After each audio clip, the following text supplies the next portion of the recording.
What if the biggest thing standing between you and inner peace isn't your past mistakes, but the belief that God is still holding them against you?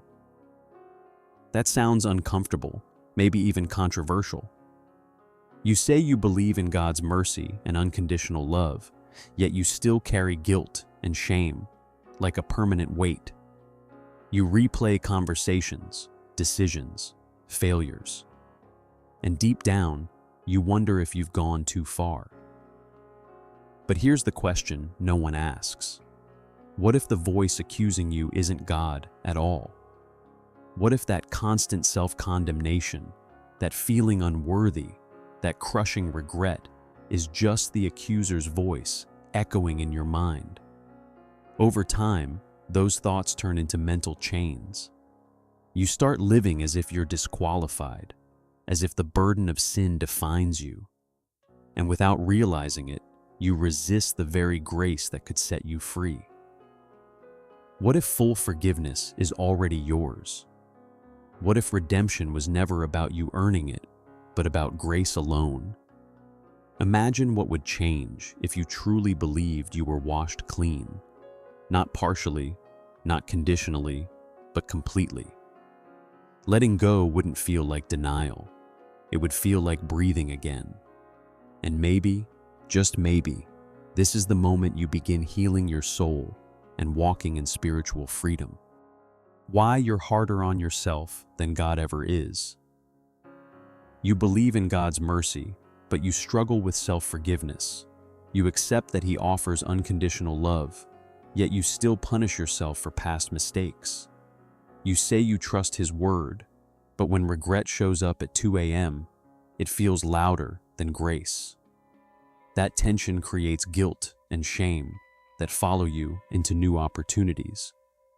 And without noticing, you start living as if self-condemnation is humility. Here's what's really happening. You've confused conviction with the accuser's voice. Conviction leads you to change. Accusation chains you to your past. One pushes you toward redemption, the other traps you in mental chains. Think about it.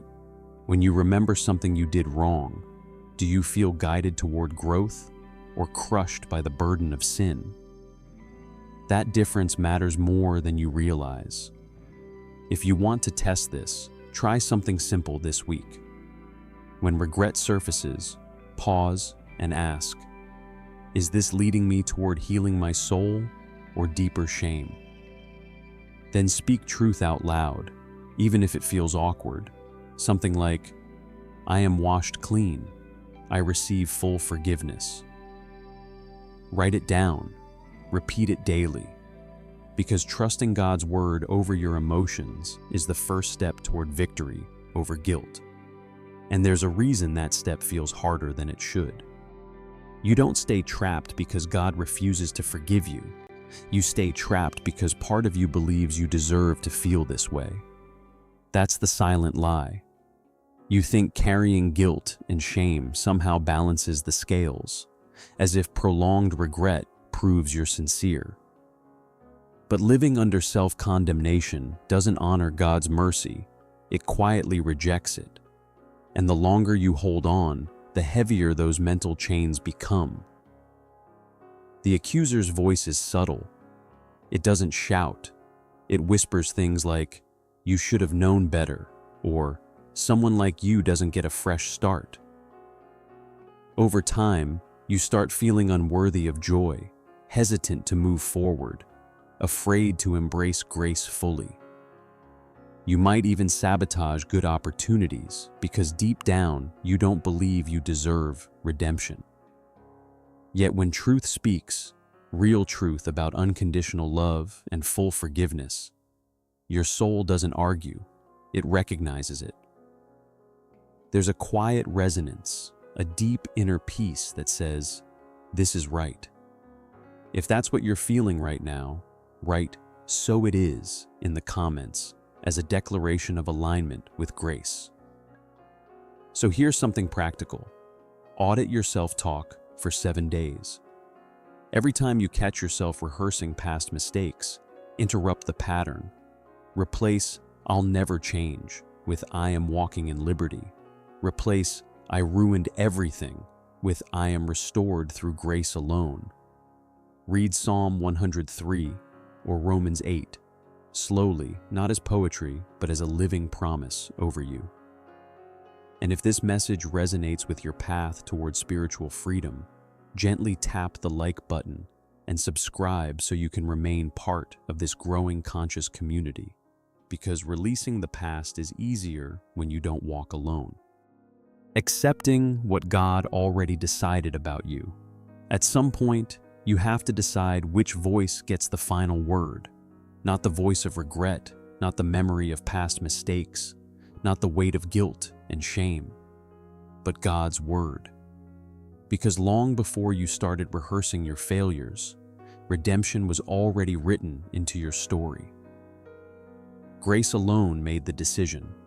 Divine compassion settled the case. The question is whether you're willing to agree with it.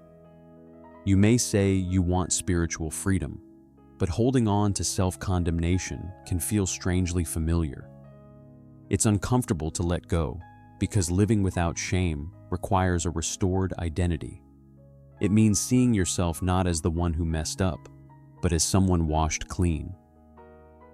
That shift changes how you pray, how you show up in relationships, even how you look in the mirror. Victory over guilt isn't just emotional relief, it's a new way of living. So begin acting like someone who has received full forgiveness. When opportunities come, don't shrink back feeling unworthy. Step forward as someone embracing grace. When old memories surface, respond with, "That chapter is closed. I am moving forward." Create small daily habits that reinforce peace in your heart. 5 minutes of gratitude in the morning, journaling truths about your restored identity, choosing one courageous action each day. Because the moment you truly accept that you are forgiven, everything begins to open. Now it comes down to this: will you keep carrying what God has already removed, or will you finally embrace grace? Guilt and shame may have shaped parts of your story, but they were never meant to define your identity. The burden of sin was lifted so you could experience spiritual freedom, not so you could remain in mental chains. Redemption was not partial. You were washed clean. The only thing left is your agreement with that truth. Imagine what changes when you truly accept full forgiveness. Self-condemnation loses its grip. Regret no longer dictates your decisions. You stop feeling unworthy and begin walking in liberty with quiet confidence. That's what living without shame looks like. That's inner peace taking root. That's healing your soul through trusting God's word more than your fluctuating emotions. So choose differently now. When the accuser's voice tries to revisit past mistakes, answer it with grace alone. When old memories surface, respond with divine compassion toward yourself. Practice self-forgiveness daily. Move forward intentionally. Let this be the moment you stop rehearsing guilt and start embracing a restored identity. Peace with yourself is not arrogance. It is alignment with God's mercy.